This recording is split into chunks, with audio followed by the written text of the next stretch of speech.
Welcome to Beirut, the city of Lebanon. Oh, ganda yung mga cherry blossom. Umuulan, andito pa rin kami. Kahit ganito yung sitwasyon, parang wala yung mga bubuyog sa taas, kaya lumabas kami pumunta lang dito sa Blessing to blessing. blessings. Mapansin natin na walang masyadong katao-tao dahil for safety. Kahit may tension sa paligid, minsan kailangan lang nating huminga, maglakad-lakad at makita ang ganda ng simpleng mga bulaklak. Malapit lang kami dito sa downtown, kaya madali lang kaming makapunta dito.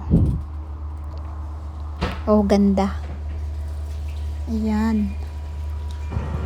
Mga purple flowers na nakatanim lang dito sa gilid-gilid. Ang cute, ang gaganda nila. Yan lang mga pauwi na po tayo.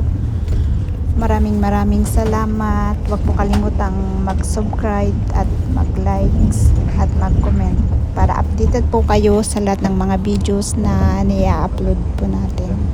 Thank you very much.